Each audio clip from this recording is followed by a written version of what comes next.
2015 আশেপাশে চাকরি হওয়া প্রাইমারি যারা টিচার 32,000 যে টিচার আছে তাদের চাকরির ভবিষ্যৎ কিন্তু এবার বিপদে হতে পারে। তাদের চাকরি আবার ক্যান্সেল হয়ে যেতে পারে। হাইকোর্টের যে রায় দিয়েছিল সেই রায় কিন্তু আর বহাল নাও থাকতে পারে, কারণ সরকার কিন্তু চেঞ্জ হয়ে গেছে। সরকার চেঞ্জ হয়ে গেলে রায়ও চেঞ্জ হতে পারে, কারণ এতদিন সরকার কিন্তু এই 32,000 শিক্ষকের পক্ষে, যারা দুর্নীতি করে চাকরি পেয়েছিল তাদের পক্ষে দাঁড়িয়েছিল। এখন কিন্তু সরকার তাদের পক্ষে আর দাঁড়াবে না, কারণ আমাদের মুখ্যমন্ত্রী ক্লিয়ার কাট বলে দিয়েছে যারা ফাঁকা ওএমআর ডিএলএড ছাড়া টেট কোয়ালিফাই করা ছাড়াই চাকরি পেয়েছিল, বা প্যানেল এক্সপায়ারি হওয়ার পরে চাকরি পেয়েছিল, বা ফোনের মেসেজের মাধ্যমে চাকরি পেয়েছিল, এদের কিন্তু কারো চাকরি থাকবে না। এটা তোমরা কিন্তু সোশ্যাল মিডিয়াতে চলছে, দেখে নিতে পারো। মুখ্যমন্ত্রী ক্লিয়ার কাট বলে দিয়েছে এই 30-32,000 শিক্ষকের চাকরি কিন্তু এবার বিপদে যাবেই যাবে। আর যাওয়ার কারণও আছে, তার কারণ হলো আমাদের এই যে 32,000 চাকরি ক্যান্সেলের যে মামলাটা হয়েছিল, সেই মামলাকারীদের হয়ে কোর্টে যিনি লড়াই করছিল তিনি হলো তরুণজ্যোতি তিওয়ারি, যিনি আবার বিজেপির একটা এমএলএ এখন। তো তিনি কিন্তু কোনোদিনই চাইবে না যে কোর্টে গিয়ে তিনি হেরে যাক, বা যেহেতু পার্টিরও একটা সাপোর্ট সে কিন্তু পাবে।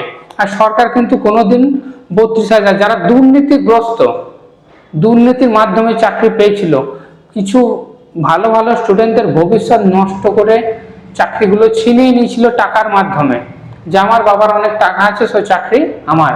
আমি এইচএসে 35% মার্কস পেয়েছি, যেখানে আমার যোগ্যতায় নাই হয়তো প্রাইমারি টিচার হওয়া, আমি সেখানে প্রাইমারি টিচার হয়ে গেছি।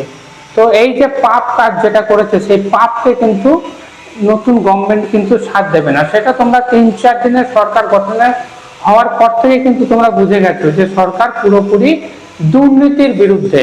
তো দুর্নীতিকে কিন্তু সরকার এখন আর সাপোর্ট করবে না। এখন দেখার সুপ্রিম কোর্টে সরকার কি স্ট্যান্ড নেয় এবং সুপ্রিম কোর্ট থেকে এর কি রায় আসে।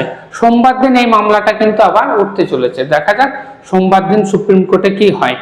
আর দেখো, অনেকে হয়তো বলছে যে এদের মানবিকতার দিক থেকে চাকরি থাকা উচিত। মানবিকতা কিসের মানবিকতা? মানবিকতা কি এরা দেখিয়েছিল যখন দুর্নীতি করেছিল, যখন টাকা পয়সা দিয়েছিল? এরা কি কোনোদিন ভেবেছিল যে আমার তো চাকরি পাওয়ার যোগ্যতাই নাই, আমার মার্কস নাই, আমি টেট পাস করিনি, ডিএলএড করিনি, তাহলে আমি চাকরি কেন করতে যাব? যারা কোয়ালিফাইড স্টুডেন্ট ছিল, যারা ভালো ছাত্রছাত্রী ছিল, তাদের হয়ে পক্ষে কি এরা মানবিকতা দেখিয়েছিল যে না আমাদের তো যোগ্যতা নাই, আমরা চাকরি করতে যাব না?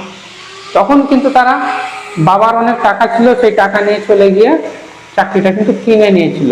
এবং শুধু কেনে নি, তারপর থেকে এদের তুমি অ্যাটিটিউড দেখবে, এরা মনে হবে যেন এই প্রাইমারি টিচার এইগুলো যারা টাকা দিয়ে চাকরি পেয়েছিল, মনে হবে যেন এরা প্রাইমারি টিচার না, এরা যেন প্রফেসর।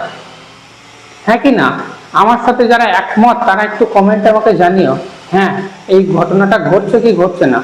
তোমার আমার মতো যারা এডুকেটেড ছেলে মেয়ে তারা কিন্তু এরা পুরোপুরি অ্যাটিটিউড দেখিয়ে চলে, পাত্তাই দেয় না, মনে হয় যেন এরা সব এক একটা করে প্রফেসর হয়ে গেছে। তো এরা কিন্তু মানবিকতা কিন্তু দেখায়নি। সেই সমস্ত ছাত্রছাত্রীরা যারা যোগ্য ছিল তারা কিন্তু রাস্তায় কেঁদে কেঁদে বেরিয়েছে, কিন্তু এরা মানবিকতা দেখায়নি। এরা কিন্তু কোনোদিন সরকারের বিপক্ষে গিয়ে কোশ্চেনও করেনি যে নিয়োগ কেন করছো না, স্কুলের অবস্থা খারাপ, নিয়োগ কেন করছো না, এরা কিন্তু কোনোদিন আসেনি। তাহলে এদের প্রতি আবার কিসের মানবিকতা? আর পাপ করলে কোনো মানবিকতা নেই, এরা তো পাপ করেছে। হ্যাঁ, কেউ কেউ বলতে পারে এদের মাস্টার মাইন্ডকে ধরা উচিত। হ্যাঁ, মাস্টার মাইন্ডকে ধরা অবশ্যই উচিত, কিন্তু মাস্টার মাইন্ড তো বাড়ি থেকে এসে টাকা নিয়ে যায়নি। যারা টাকা দিয়ে চাকরি পেয়েছিল তারাই খুঁজে বেরিয়েছিল যে কাকে টাকা দিলে চাকরিটা পাওয়া যায়, সে কিন্তু আসেনি বাড়ি থেকে নিয়ে যেতে। তাহলে যতটা সেই মাস্টার মাইন্ড দায়ী, সেই যদি 2-4 বছর জেল খাটতে পারে তাহলে এদেরও কিন্তু চাকরি যেতে পারে এবং বেতনও ফেরত দিতে হতে পারে, যেহেতু এদেরকে জেল খাটতে হচ্ছে না। হ্যাঁ কি না? তো যারা যারা আমার কথার সাথে সহমত তারা আমাকে একটু কমেন্টে জানিও। তো দেখা হচ্ছে আবার পরবর্তী